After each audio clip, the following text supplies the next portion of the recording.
Find other great podcasts like this one at podmoth.network. Are you into true crime? Do you like unsolved mysteries? Strange and forgotten history?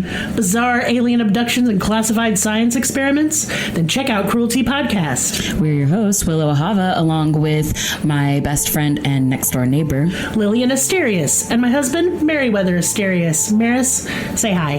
Hello. Maris, short for Merriweather, and I host Maris Mondays as a bonus episode each week to start your Monday with something strange and unusual. While the rest of the week, Lillian and I present a true crime case under a monthly theme and feature known and not so known cases. We've done everything from Vampire Month to honeymoon murders to cannibal killers. Cruelty Podcast is an independent podcast made possible by our Patreon members. If you would like ad-free listening plus additional episodes and perks, find Cruelty Podcast at patreon.com/cruelty. Whoa, that's 4 whole episodes a week. Linktree/cruelty has links to all our social media accounts as well as our Discord channel. Cruelty Podcast is a member of the Podmoth Network.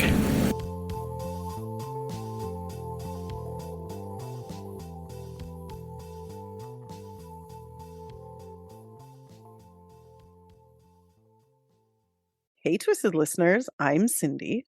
And I'm Diva. And this is Twisted Listeners, a podcast about murder and bliss.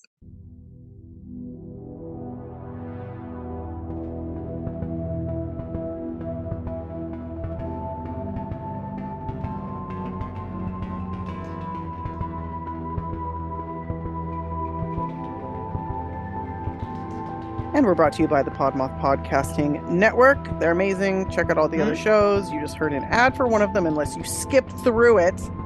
Which listen to them. Yeah. I can't hate. I do it too. I'm not going to lie. I would skip through this part if I were listening probably. So I like a little banter. No, I do too. Yeah. But we have a cutoff. We have like a cutoff of like, okay, that's 5-minute cutoff. Fucking enough. Yeah. Yeah. So Diva and I always talk before we start because this is like how we catch up with each other too. Yeah. And we were just talking about dinner, and Diva, I actually wanted to tell you that I have the best Brussels sprouts recipe in the fucking world. Oh my God, me too. Let's trade. Oh my God. Yes. Okay, great. Does yours involve balsamic vinegar? I have made that, but I've been braising them in other stuff lately. So. Ooh, good. Well, that's good because mine has balsamic. So it'll be a good trade. My old person thing right now is broth. I'm getting like very into different kinds of broth. I'm making love a good broth. Yeah. Sipping broth. Oh yeah. It's cold here. It's like 50 degrees, like LA winter. So dude, don't even say that because it's actually in the 30s. My basil plant fucking died last night because it froze. I went outside and all the leaves were like wet all the way through because they froze solid and it fucking died.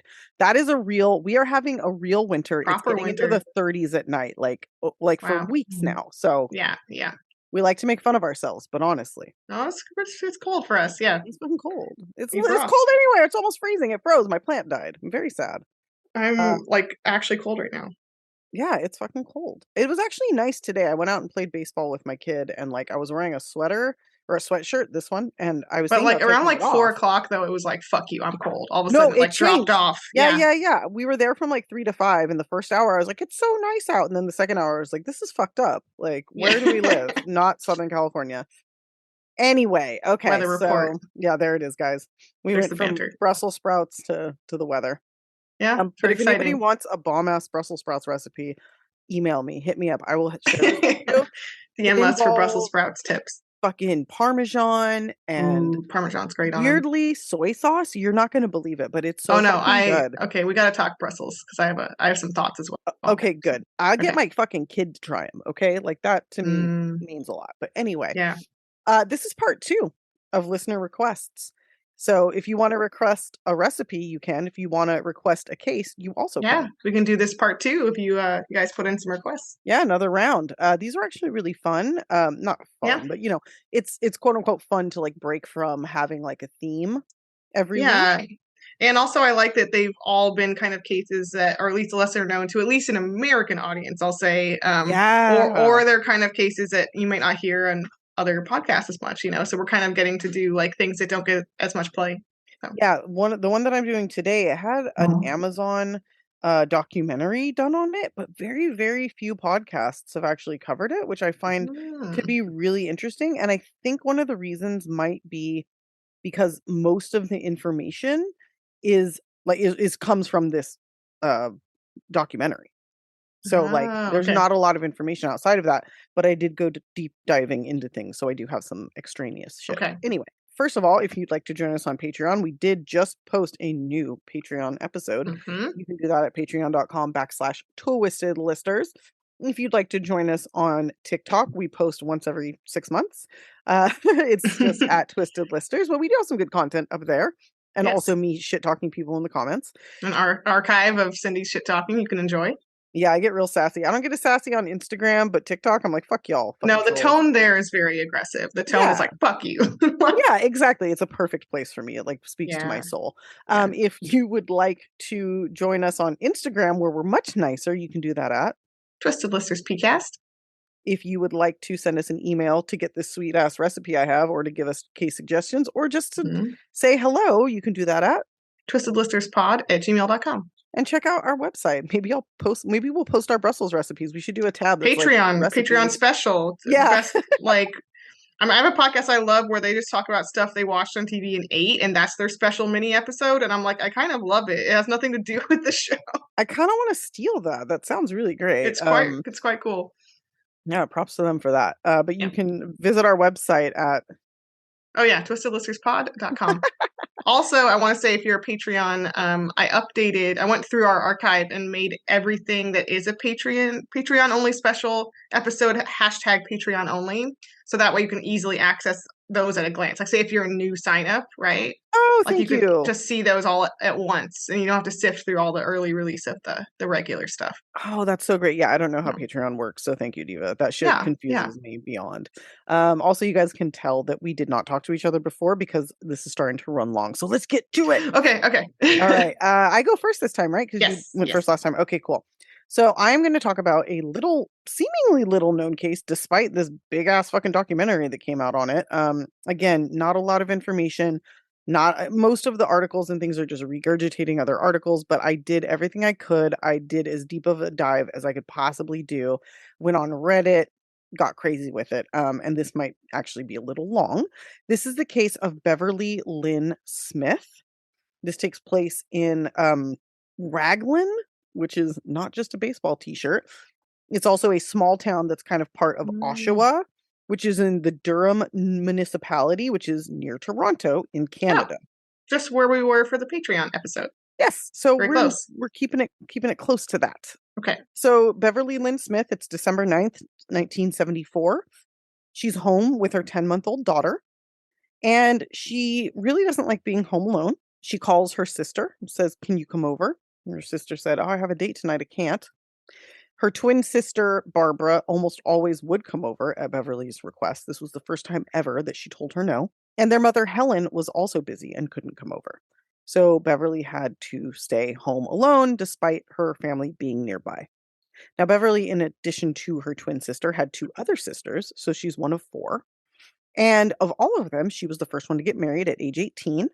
Her husband, Doug, was 21. So at the point of this story, they'd been married for somewhere around 4 years.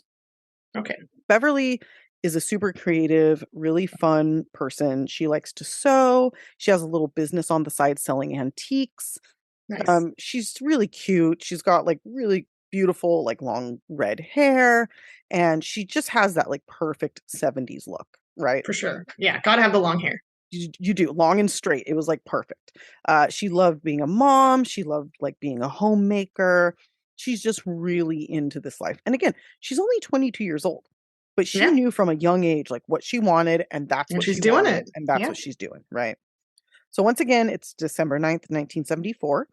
Earlier in the day, she and Doug went to look at a house nearby that they were thinking about purchasing, because back then 22 and 25-year-old could buy a house on a single salary. And now a lot of those people grew up and are now like, why can't you guys do that? And we're all like, we're like, why the fuck do you think, idiot? Yeah, times have changed. Yes. Like, shut up, boomer. I don't like to say that, but like, honestly, it's very that's the time where you can say it. You can say it, yeah. So Doug then, like I had mentioned, Beverly was home alone because Doug had a late shift at the General Motors plant where he worked. He called, so he went off to work around like 5 o'clock, leaving Beverly alone. She called and spoke with her sister. She was just with the baby. House was locked up, playing it safe. So Doug calls her around 8:30 and couldn't get a hold of her. She didn't answer, and he's like, "That's weird." So he calls the neighbors, Linda and Al Smith. No relation, just happen to have the same last name and live directly across the street. They also have a young baby, so they're of similar age, similar situation.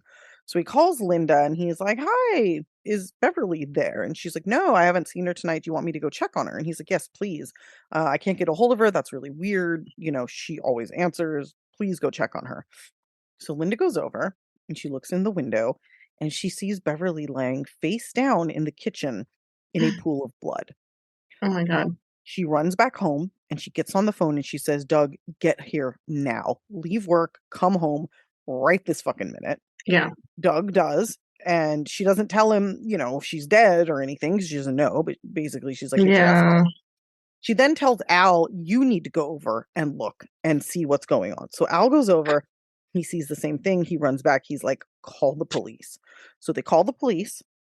And I guess where they lived, I don't know if this was necessary or if he was just trying to be helpful, but Al pulled his work van up and turned on these lights because he had like hazard, kind of like a spinny light on the top, like a police light or something, right? So he turns that on so they know where to go. He then apparently broke down the front door. When the ambulance arrives, Al's like, "I broke the door down so you could get in because the door was locked and I wanted you to get in as quickly as possible to try to save her." Yeah, right? yeah. Later, when the paramedic is interviewed, he says the same thing. Like, "I got there, the door was broken open. The neighbor was like, 'I just busted this down so you can help,' right?" Now, this is an important thing to remember. Okay. So when the paramedics go in, they find she's already dead. It took them a couple of days to determine how she had died. It could have been blunt force. It could have been, she fell. They really couldn't figure it out. But eventually they found that there was a single bullet from a .22 caliber gun in her head. So she had been shot in the back of the head, execution style. Oh my God. Her daughter, 10-month-old Rebecca, was in the other room in her crib, unharmed. Okay. And the paramedic grabbed her and gave her to Linda Smith to hold until Doug got there, right? Yeah. Kind of crazy. That's insane to do with the baby right there. Yeah. And just leave the baby alone is like great. Yeah. Thank God that there were people to swoop in, obviously, and be on top of it. Yeah. And we'll talk about that too, because, well, I can just say it now because it's kind of beside the point. But this little girl grew up with her mother's identical twin. That has to be extremely disconcerting. Having photos with somebody who could be your mother, but is not. Yeah, I mean, that's kind of cool in a way, but also, yeah, like a bit of a trip. Yeah, and like a sad reminder of like what you don't have, For sure. Yeah, really sucks. Police immediately began investigating, and pretty quickly, of course, Doug is a suspect. And even if he weren't, because, they always are, the husbands always are, the significant others always are. But even if he wasn't, like, I think the course of the investigation would have brought them to the same conclusions regardless. Yeah. What they immediately found were drugs in the house, weed. There was a bunch upstairs. There were like 6 individually wrapped ounces in there. So 6 ounces. Yeah, 6 individually wrapped ounces of weed. There was another ounce downstairs. That's quite a bit. It's a lot. So yeah. And when Doug gets home, they're like, "Dude, what's up with this?" At first, he tries to be like, "I'm not a drug dealer. Like, I just have this for personal use." But pretty quickly, he admits, like, "Yeah, okay, I do sell. I sell drugs on the side, to make a little money, and he said, "I have friends that buy from me. It's not really a big thing. Obviously he has like a full-time job, but in the 70s, weed was a big deal. Like, that's not even in Canada, that it wasn't like legal or not a big deal. It was like big time. You could get in trouble, For sure. So police are kind of like, "Okay, well, tell us about that." And it turns out like as many as 150 people could have been at the house that night buying drugs. Yeah. So it's just like, it could have been fucking anybody, right? Yeah. And further, they realized that there's an additional, I think, 6 ounces missing. So somebody stole 6 ounces of weed. Like half the weed in the house. Yeah, basically. Yeah. He was like, oh, I just bought a pound. I'd sold some of it off, but there should be like 6 more ounces still. And that was probably more expensive at the time, too. More highly valued as well. I mean, maybe it was probably swag weed, but like, who knows? Yeah, who knows? I mean, the illegal aspect probably made it more valuable, too. Right. Basically, so now cops are just like, we don't know who to ask. We don't know where to go, from here. There's so many people. But they start to kind of narrow it down. And their first suspect was a man named Mark Kenny. He was meant to come by the house and buy an ounce of pot. And he was going to buy it from Beverly because Doug was at work. And apparently this is something that they would do occasionally, is have Beverly hand over the pot and pick up the money. And she didn't really like it, but it's what they did to make ends meet, I guess. Okay.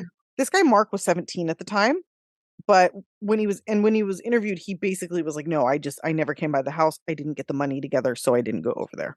Okay. And it wasn't like, even Doug said, like, he wasn't for sure coming over. He said, he might. Regardless, he remained a suspect all the way up until 2008 because, this is unsolved, by the way.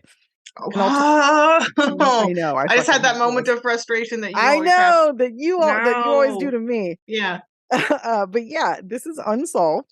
He remained a suspect until 2008, and I'll talk about why he's no longer a suspect. Okay. That's kind of where this whole thing goes. Then there was another suspect, another Doug, named Doug Daigle. Now, Doug Smith had bought this pound of weed from Doug Daigle and potentially owed him money. And also, Doug, like many people in this area at this time, really enjoyed PCP. Apparently, beyond weed, PCP was like a big thing around here. Big jump there. Big jump in like the danger level, just like amped up. Yeah. Yes, although people love lacing their weed with PCP, which I'm like, how is that a thing? It's like I said, huge difference. Yeah, the vibe is quite disparate. I honestly think that they sprinkle it on weed just to make it smokable. Like, you know what I mean? I don't know. Don't sprinkle PCP on anything. That's a cool policy. Right? Don't be sprinkling that. Just stay the fuck away from PCP. So Doug Daigle here, when he was on PCP, believe it or not, was known to be violent. Like everyone on it. Yeah. But he had a direct connection to this house. Doug Smith owed him money. He knew where they lived. He very likely could have known that Beverly was home alone. It could have been a message being sent. I mean, or he confronted her about the money. Exactly. In lieu of Doug. To be honest, it could be anybody because of the drug scene. When I sold weed, my house got broken into more than once. That opens it up. Yeah. It really does. And I lived in like a nice city and like sold 20 bags. Like, it wasn't even a big deal. This was in like the 90s, So in the 70s, it was way rougher. Yeah. And he even at one point, so apparently in Canada, like wiretapping is like all the rage. Like the cops just fucking wiretap everybody. Like, oh, you are peripherally possibly involved, we're gonna fucking wiretap you. And in one of the conversations that he had on a wiretap, he was recorded as saying, quote, maybe I killed her. I was high. I don't know. Oof. Seems like a really fucking viable suspect. And in fact, in 1988, he was arrested for her murder after his alibi, that the person who gave him the alibi in 1974 changed their tune and was like, nah, we actually weren't together that night. And this was after yet another person called Crime Stoppers after the murder was showcased on that show and gave them his name. They were like, we think he did it. And then his alibi was like, oh yeah, he wasn't with me. So he was definitely a solid suspect, but charges were dropped because there was literally no physical evidence, none at all. And this is because the cops fucked this up big time. So there's no DNA taken. Most of the recordings are missing or lost or gone. Apparently there was like a hair, like a mystery hair under one of her fingernails. That would have been cool to have. Yeah, it's totally gone. There is even rumors that the police were drunk while on the scene of the night of the crime because they had their Christmas party that same night. Oh my God. Yeah, her family was like, they fucking stunk of booze, like all of these cops. I feel like there should have been a couple cops that stayed sober, maybe just in case, perhaps. Yeah, you would think. Yeah. You wouldn't think, let's be real.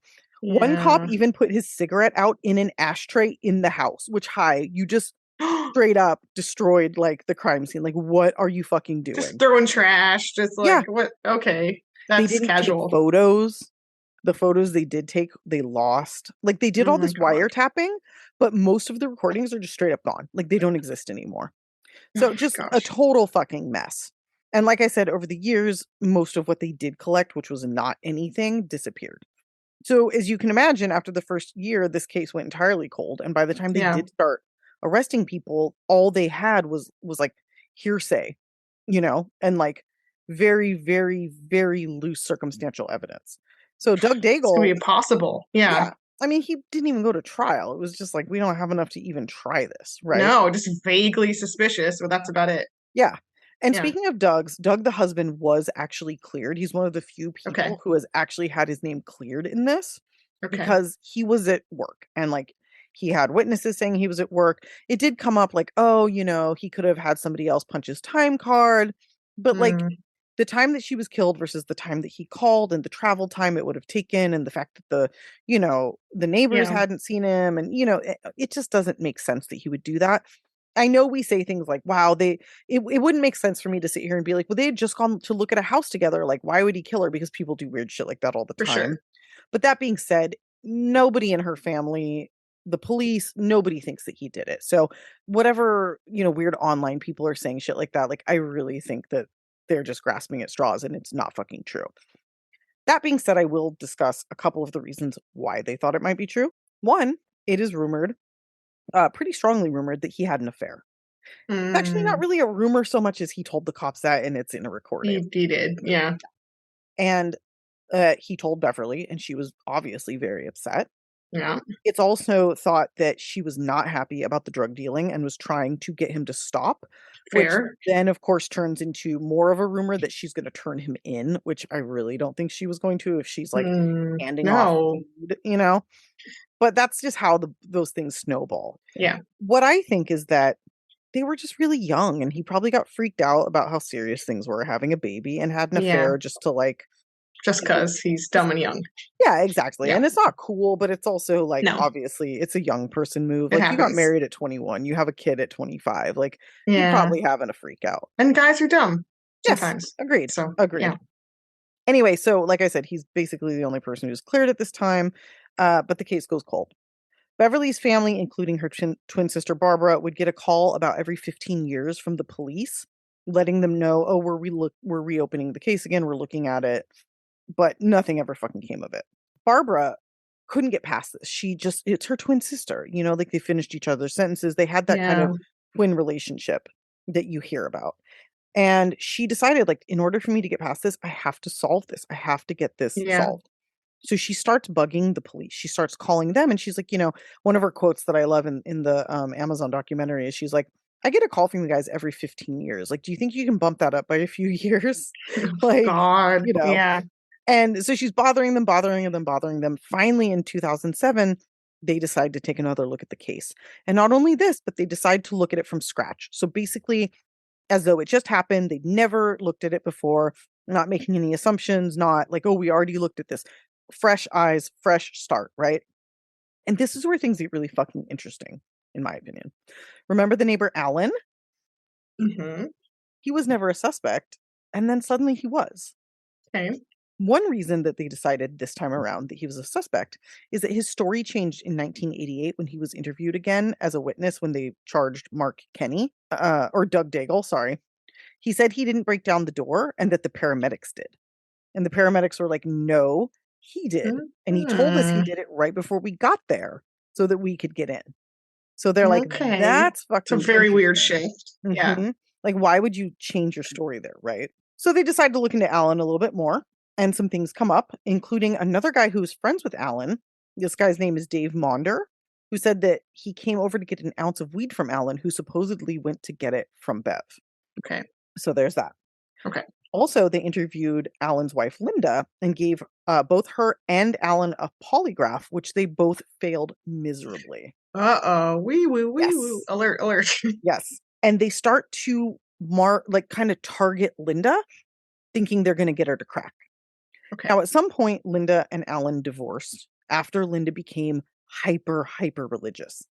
Okay. And during her divorce, she started leaning on her bestie, a woman named Janet Hale, who told Linda, like, I'm your spiritual guide. I'm going to help you. Thanks. And police reached out to Janet. And Janet was like, sure, I'll wear a wire and I'll start fucking with Linda to try to get her to, like, admit to this murder. And it's like, wow, you're her best friend who helped her through this divorce. She's in this like crazy position and you're going to start doing that.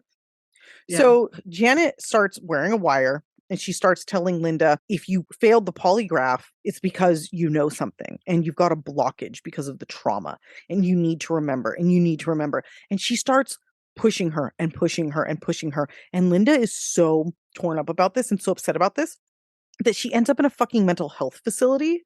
Shit. And this friend, Janet, who just loves herself, by the way, she just thinks she's like this undercover, like justice bringer. And she's just a fucking asshole, by the way. Yeah, I'm sure. She goes to the mental health facility and continues to wear a wire and harass and confuse Linda. What? Well, how is it a mental health facility then? Like, leave her alone. I guess she could have visitors. I don't know. She finally says Alan did it. She said she saw him hide his gun in his work vehicle moments after hearing a gunshot after he went over to Beverly's to buy an ounce of weed for his friend, Dave. Okay. Alan's arrested in 2007. He's charged with second-degree murder for a drug deal gone wrong. And pretty quickly, her confession completely falls apart. Okay. Eventually, this poor woman confesses to the murder herself, saying that she was jealous of Beverly and followed Alan over because he had been over there for too long. And she walked in and found his work gun against the wall in Beverly's house, which why would it be there? No. And picks it up and shoots Beverly. And then they concoct this whole thing. And she was coerced. Yeah. Like she was just, this woman is of weak mind and she's being coerced. I'm sorry to put it that way, but like you can just tell that she's so fucked up. She's clearly mentally vulnerable in some way. Very much. She was kind of preyed on. Yeah. He is released by the cops because they're like, okay, we don't have anything. Yeah. They don't arrest Linda for the murder because she didn't fucking do it. They had previously arrested her for like obstruction of justice for changing her out or for changing her story, which I'm like, seriously, you're gonna fucking arrest her for That's that? Dumb. Yeah, there's clearly more stuff going on. I mean, the only real thing incriminating him was that little time where he changed the thing about the door. Yeah, exactly. That's kind of it. But cops, you know how they get. They're like tunnel vision. And so now they've decided that he did this. He's released, but the cops are not done. Enter Mr. Big. So Mr. Big is a sting operation that was really popular in Canada. There were like 350 times they used it in the 90s alone. This is not legal in the US, which to me really says something. And basically what this is where the police put together a sting operation that is so involved. They basically convince somebody that they're part of like a crime ring until they get them to confess to whatever the cops think that they did. So, in one of his like he was attempting suicide, all this shit was going on. When he was in the hospital, he wrote something that basically indicated that he had no friends, nobody likes him. The only thing he enjoyed was fishing. And he could do that 24 hours a day and he would be happy, right? So the cops latch onto this information and they have him win a fishing trip. And on this fishing trip, he meets this friend named Jack. And he and Jack start talking and they start hanging out and they become like best friends. And then Jack introduces him to this guy, Danny. Danny and Jack do some like drug stuff together sometimes.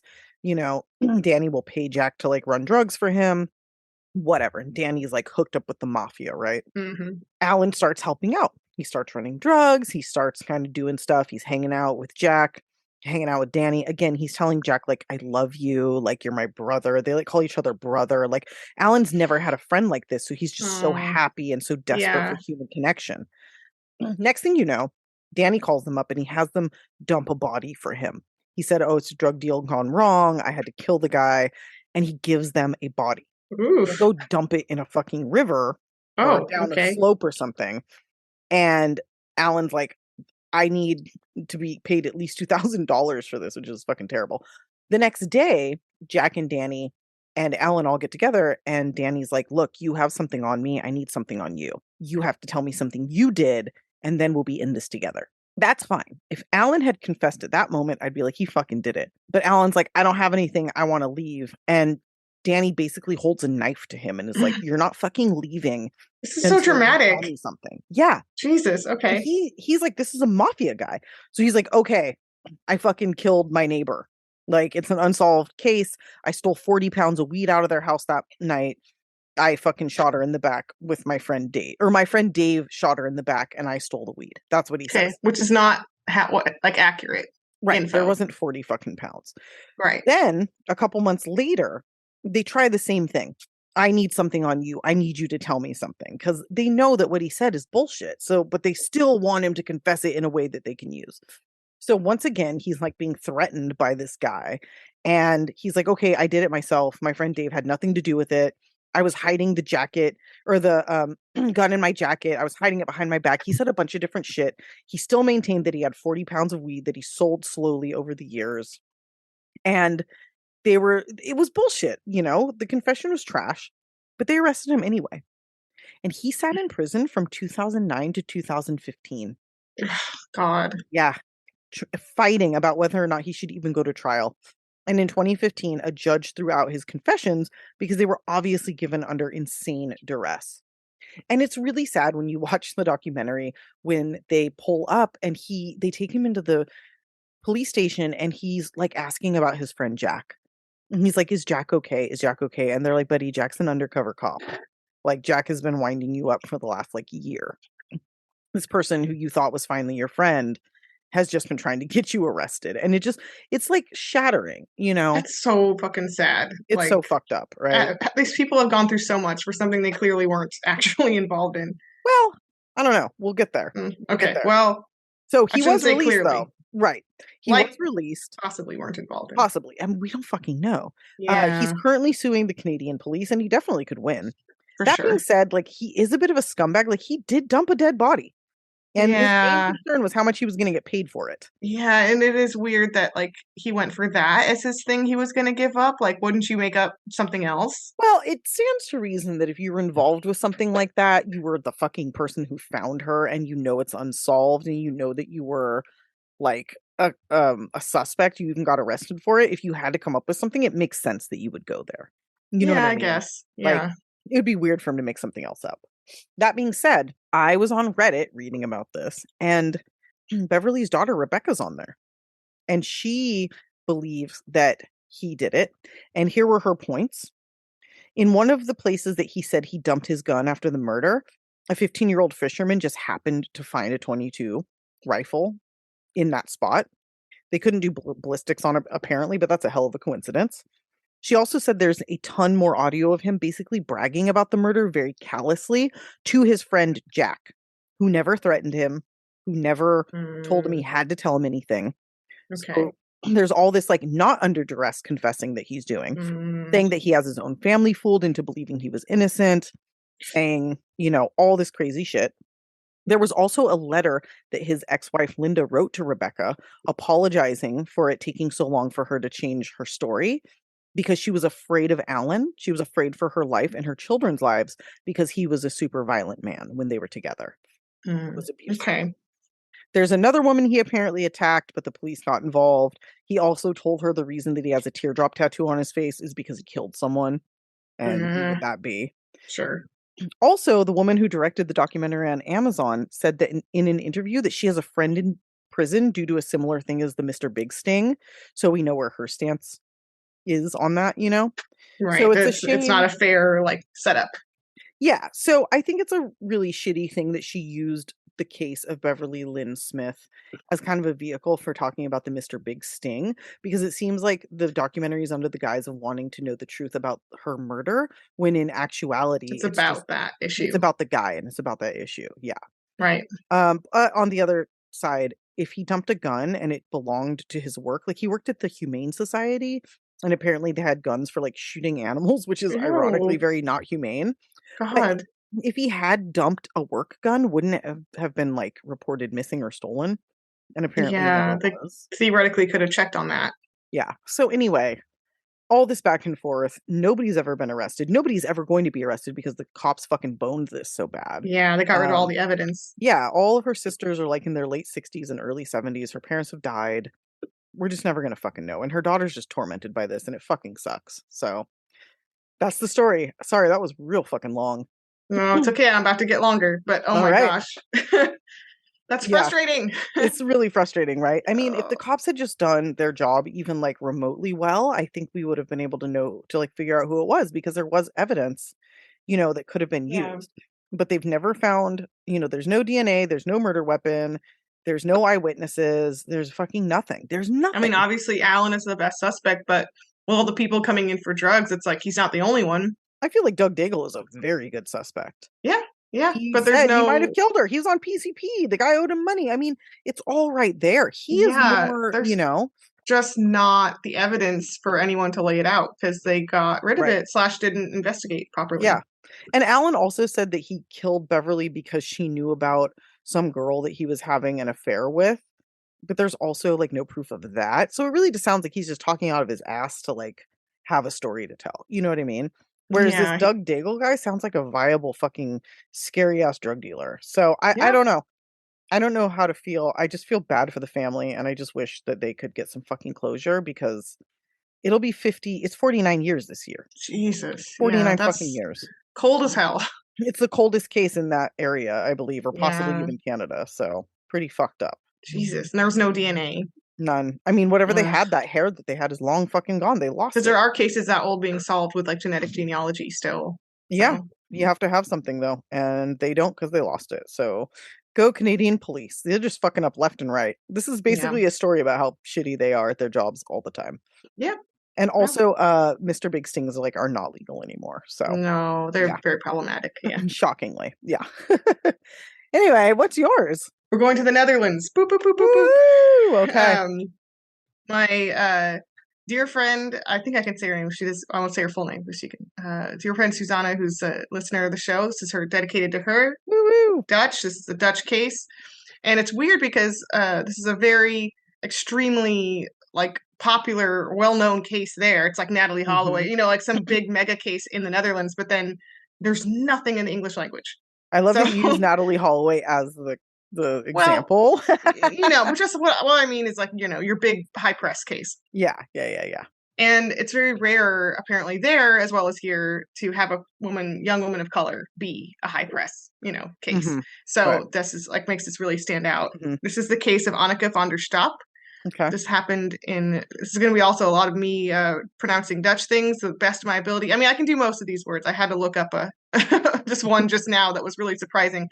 I've like spoken and read Dutch-ish for a long time, so hopefully I can do it justice. Okay. It's always funny when you like think that you know a language and then something like this and you're like, God damn it. It's a challenge. Like, I mean, I had to read stuff in Dutch for this. I had to translate. So I've been working for you extra hard for this one. Okay. Yep.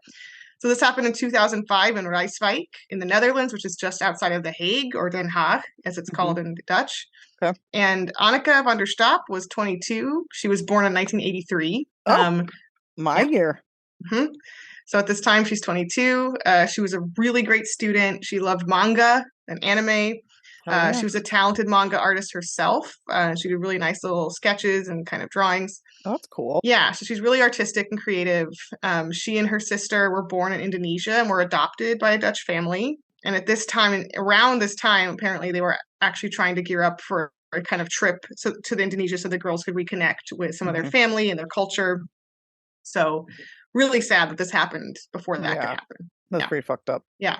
So the night of July 11th, 2005, Anneke was visiting a friend in Enschede, which I had to look up 12 times. I thought I had a pronunciation in my mind. It was not correct. Anyway, Susanna's laughing at me.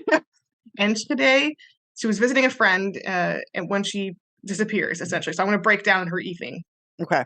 So the investigation, she's basically seen around 9:25 p.m. On surveillance cameras boarding the train in Enschede, right? Going to The Hague, and that's about 9:25 p.m. And her Enschede friend who dropped her off said she saw her. Okay, bye, right? Bye, Anneke. She was planning on taking the train to The Hague, which had to stop over in Amersfoort, go to The Hague, then get out and take a tram to Rijswijk, which is kind of like a suburb of The Hague. So she doesn't where it stops. She doesn't have to get off though. She just has to wait for it to start again. Get on another train. Oh, she did have to get on it. So she had made two changes. Train to train, and then off in The Hague, and then a tram, which is like a little bus trolley type thing. Yes. Okay. A couple different stops here. So a little bit of a journey. Yeah, and she lived in Rijswijk, so pretty close to the tram stop. She had a very short walk once she had her final stop. Okay. So she followed the schedule as she should have, based off the train her friend said she was going to hop on. She would have gotten off at the stop next to her home, about 500 meters away from her house at 12:25 in the middle of the night. Okay, but very close to her house. Yeah, so it's quite a journey. It's quite a trek. Yeah. But the Netherlands is very easily, connected via train. So that's what she should have done. How much of that, to what extent of that she did, we really don't know, and I'll break it down. Yeah. So it's really spooky because she's literally like, gets on the train, she's gone. That's it. And there's no idea where she got. We don't know how exactly it all went down from there. Okay.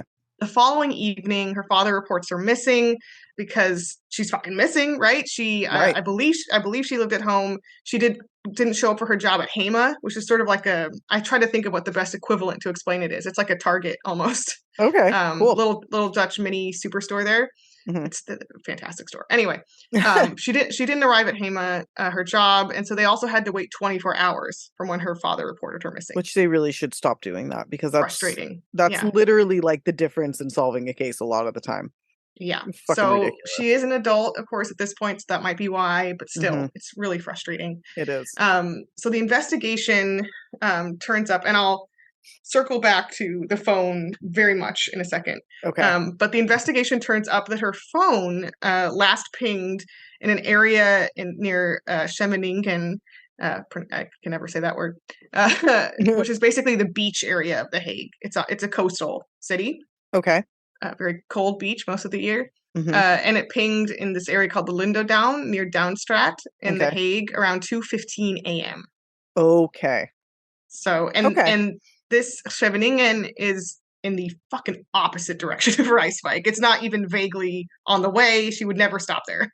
Okay. It's the opposite way. But it stands to reason that possibly she made it to The Hague and then got not on the tram. Something else happened. Yeah, she made it she did the Amersfoort switch. She got to The Hague. Okay. Potentially, yeah, in some fashion. Then after 2:15 a.m., there were also 2 failed calls to an unknown number. And these calls failed due to a lack of quote unquote call credit, which according to, I don't know how call credit works at this time in the Netherlands, but apparently Anneke would have known about the fact that she couldn't make those calls. So they think that because of that, they think it was someone else using her phone. Somebody trying to make, so either stole her phone or killed her and stole her phone. Okay. Yeah. So 10 days after this disappearance, on July 22nd, Anneke's body was tragically found in some bushes near a viaduct. Okay. In the Jaagpad near Rijswijk. So not that far from The Hague and Rijswijk. Okay. And her body was in a, quote, unnatural position. She did not have any of her stuff. Okay. Like her bags with her laptop or her phone. None of her stuff was found. And tests on her body revealed very little results, probably because she was severely decomposed when she was found. Oh, God. And even though it's only been 10 days, it's summer and the Netherlands rains a lot. Yeah. So it's not a great condition. Really, really bad situation for a body. Yeah. With little to go on, the case went extremely cold, super fast. Right away, There's pretty much no evidence. Again, this is also a young woman of color.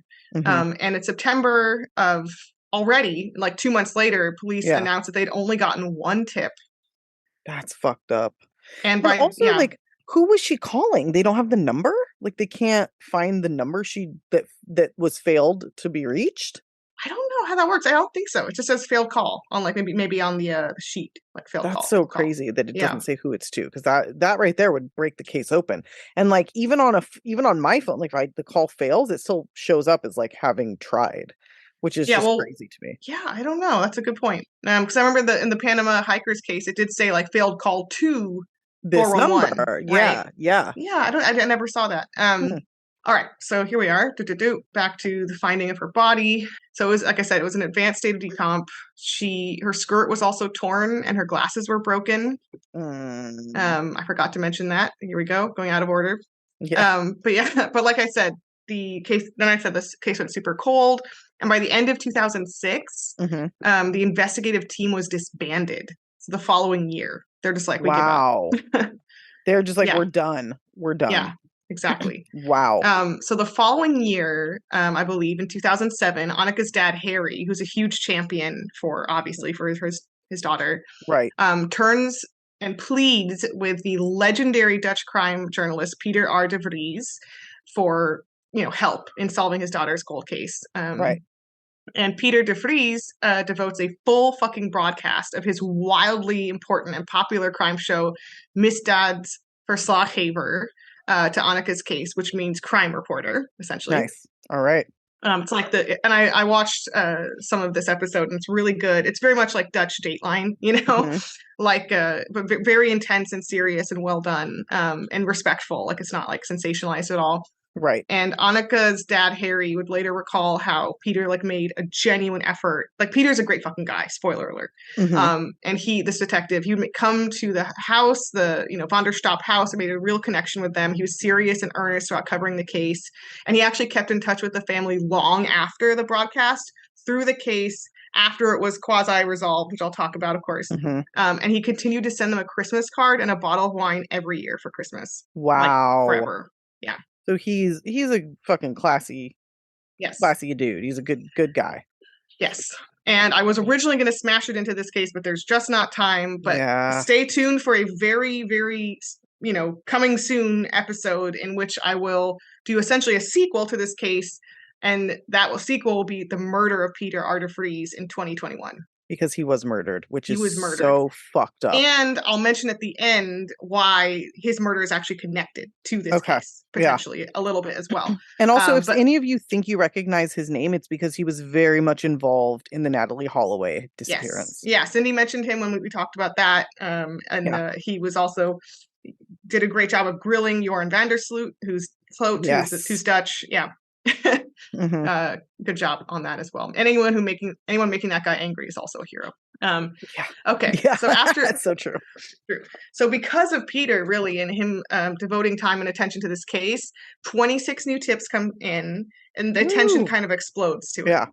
Good. A $25,000 €25,000. I said dollar just comes out of my mouth. Yeah. At the time, that would have been more than $25,000. Yeah, for sure.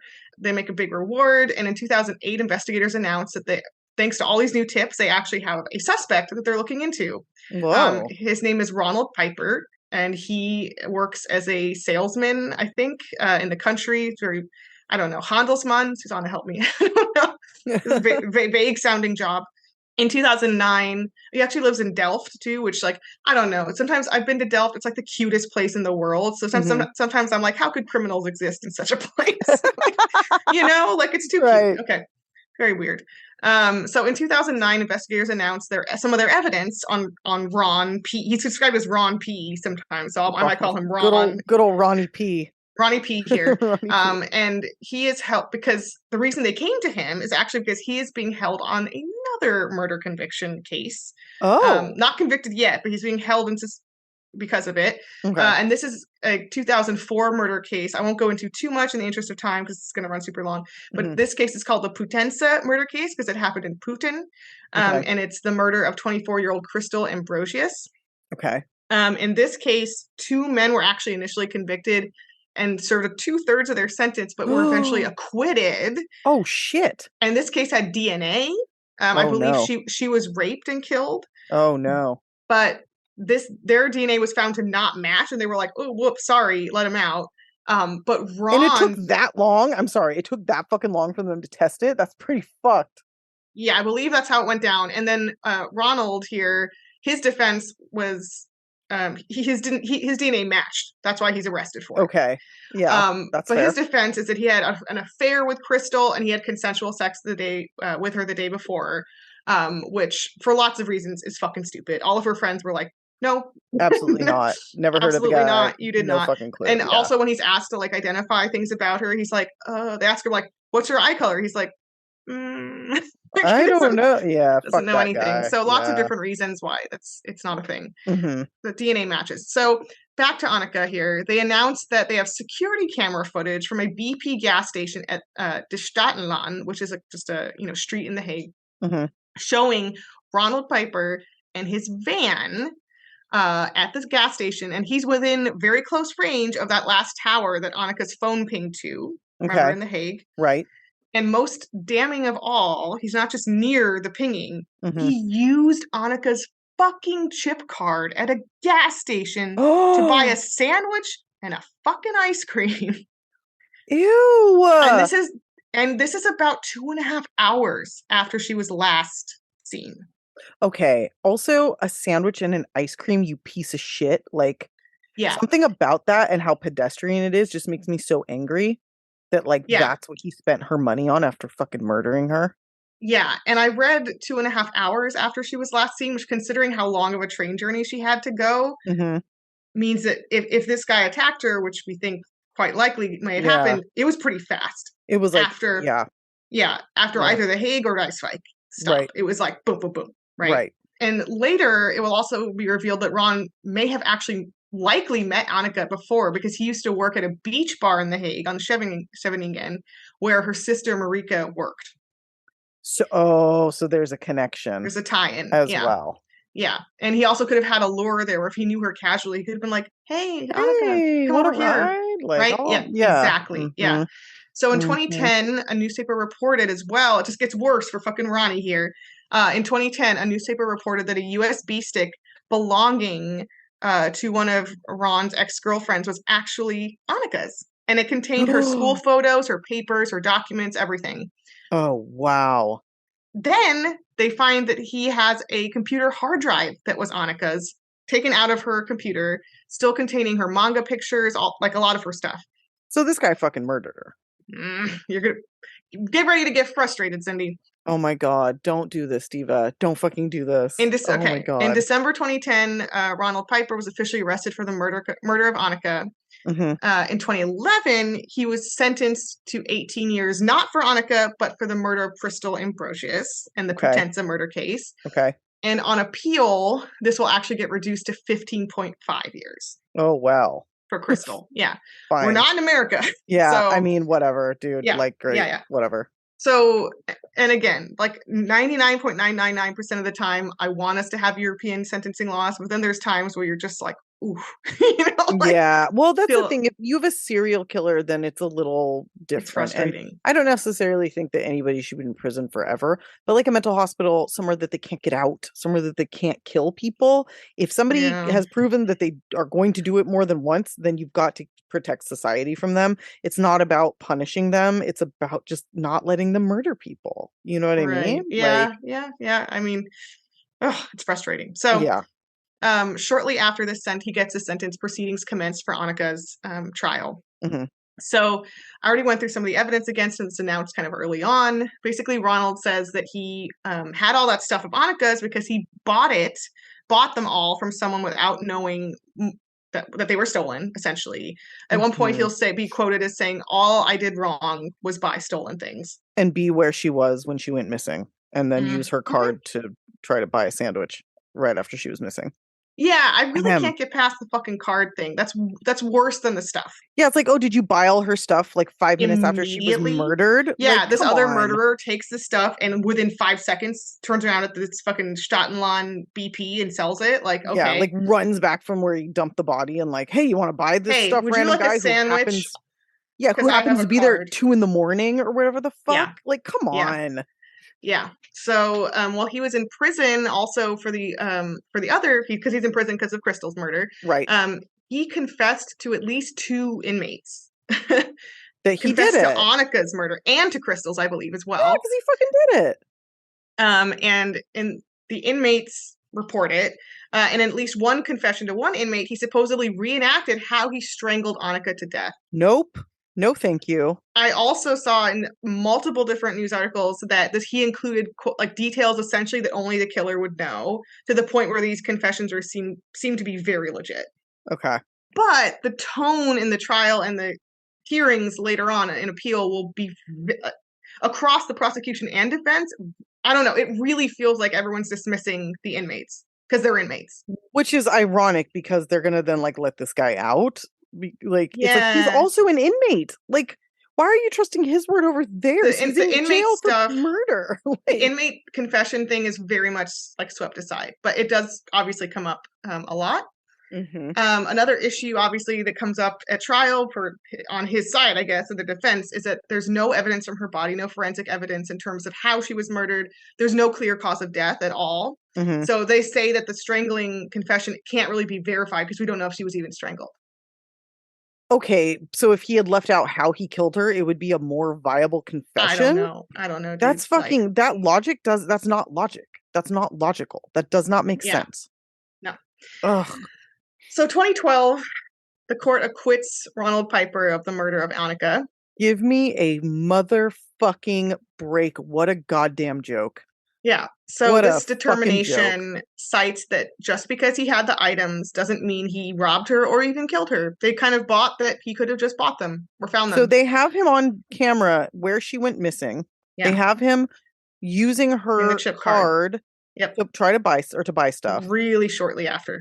Yeah. And that doesn't come That is not enough, apparently. No. Along with him having all her stuff. Yeah, at some point he was also found to have child pornography, but they didn't think it necessary to add more time, so they just didn't add more time for that.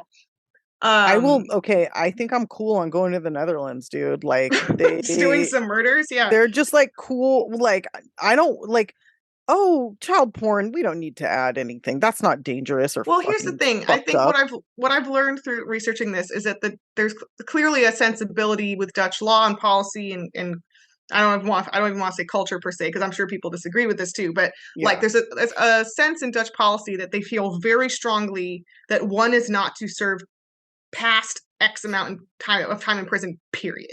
How many serial killers have they had in their society? Is my question. Right. No, because the more they get into, the more they have of those, the more they're going to have to change that policy.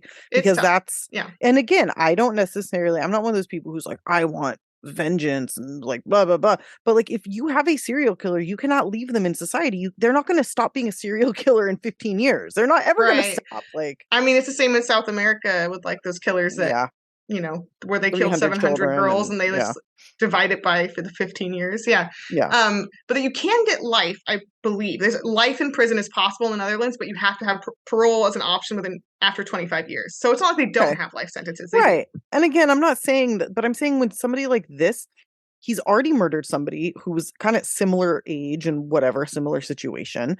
All of this evidence, it's like, this guy's clearly dangerous. And you guys are just like pretending that's not. Is he white? He must be white. I think so. I actually couldn't find a picture of him. I'm going to go with yes. But anyway, go on. Could be, yeah. They could be. I don't know. So they also couldn't impose a mental health kind of hold on him, which is called a TBS treatment in the Netherlands, kind of like what I'm talking about, sort of. Yeah. Declaring him mentally unsound kind of thing, because he refused to submit to the evaluation for it. So I guess that's allowed.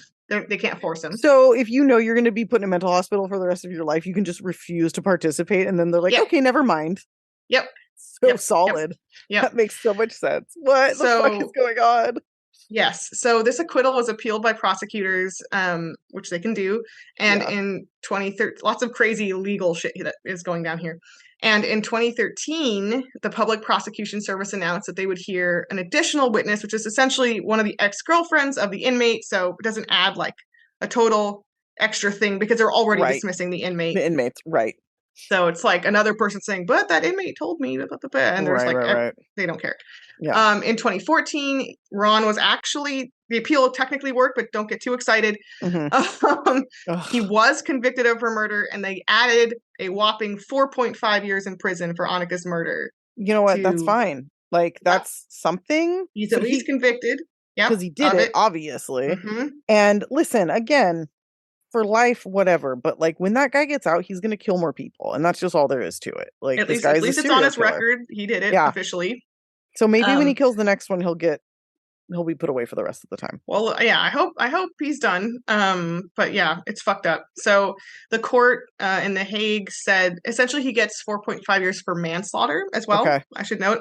The court in The Hague said that the prosecution had not proven the premeditation part of things, which is kind of actually fair when you think about it. Yeah, that's actually true. Because you couldn't prove that it was premeditated. He probably didn't know she was there. It probably was random chance that he probably saw her. Was happenstance. Yeah. Yeah.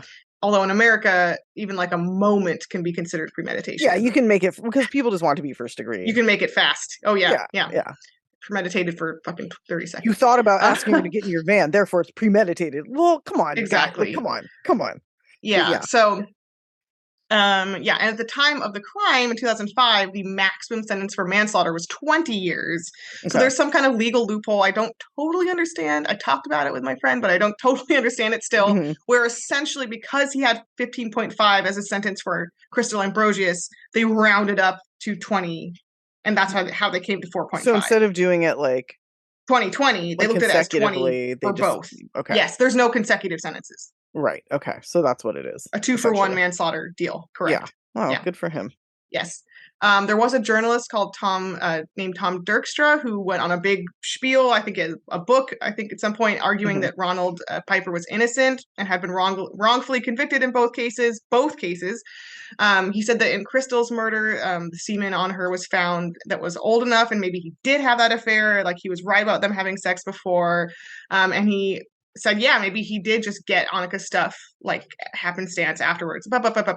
I just had to mention it because I came up with a lot of stuff around it and kind of got like turned around. Like, wait, is this legit? And then found out, no, I believe my initial assessment is correct. This guy sounds like a dickbag. Sorry.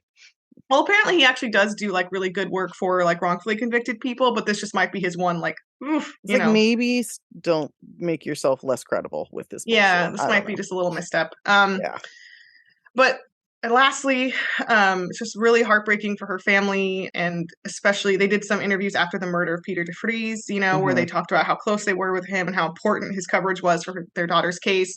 And one news article, quite recently, her father talked about how there's not a date of death on her headstone on her grave because, quote, as long as that Ron keeps his mouth shut, we still don't know the exact day she died. I'm gonna say it was that night. I mean, but we don't know if he held her or we don't. But it stands to reason that he didn't. It doesn't sound like he had anywhere. It does, but just to not have the full story is so really fucked up. Yeah. And I mean, it's really fucked up, and to not have the full timeline. I mean, it sounds like honestly, she could have even been in Ricefike. She could have even been 500 meters from her fucking house. Yeah. When she was taken, crazy. Yeah, or in The Hague, but it's really heartbreaking to imagine the different scenarios. Yeah. Of how she was taken and when and where, and how close she could have been. And how scared she was when this happened. Yeah. I always think about that. It's really fucking terrible. Like you talk about how somebody is like, oh, they were raped, they were murdered. And it's like, no, like take a minute to like think about what that means to that person in that moment. Yeah. It's fucking horrifying. And really, also really, Well, and like I said, this is, a society that, like us, does have a lot of issues with racism, and it was so fucking important and cool for this case to blow up. I mean, obviously, what happened to her is horrible. I don't want to make it sound like rad or anything, but it's a significant case because, like I said, so few folks of Indonesian descent and brown people get these, a big press coverage. Yeah, it takes a popular white man as their ally to get what they deserve. Yeah, but at least at least he was using his white man powers for good. Exactly. So. Yeah, I'm very happy about that. And and I'll talk more about Peter R. DeVries, and he's fucking rad and huge fan. And I want, and also the folks involved in the Putensa murder case and some of the people who might have been involved with Ronald Piper might be folded into who it's thought killed him. So wow, that's so crazy. This all could be tied together, and I will fold it into the sequel when I talk about that murder case. Good. Shortly. So crazy. Yeah. Well, guys, this was a fucking long one. Okay. I hope it wasn't too long-winded. I actually cut so much out. If you guys are interested, again, it's one side of the case as far as I'm concerned, having read about from the family, but it's on Amazon, which I don't condone watching, but whatever. If you have it, you have it. It's called The Unsolved Murder of Beverly Lyn Smith. It's really pretty interesting, and we'll give you a lot of details on the case, lots of good interviews with the family. And then if you want to learn more about Peter DeVries, then we'll have that for you soon too. Yeah. Yeah. Also, there's a character from Dune named Peter DeVries. It's spelled different. Oh. Yeah. He's a villain as well. So. Oh well. Never mind. Diva, what are we doing next week? So I wanted to do a very contentious, I think will end up being contentious and spicy topic that will allow me to do the sequel which I was just talking about with Peter Artefries. Spoiler alert. Murdered journalists. God. Maybe some journalists who knew too much. Yeah, that makes me, because I just know I'm going to be all mad. Investigating things, dangerous things. Yeah. Yeah. Make us nervous about the things we talk about on the podcast. Oh God, yeah. Not that we're investigating really too seriously. No, we're just talking a lot of shit. But yeah. Okay, that sounds great. Let's do it. Let's get out of here because this is a long ass fucking episode. Yeah, let's let your kid go to bed. Yeah, seriously. All right, I record in his room for anybody who does not understand what that meant. Anyway, thanks so much for listening, you guys. Thanks for supporting us on Patreon. We fucking love you. Stay tuned for more crazy yelling about reporters, and I'm really excited to do this so we can kind of wrap up this story next week. Yeah, exactly. And until next week, stay off our best. Stay off and bye.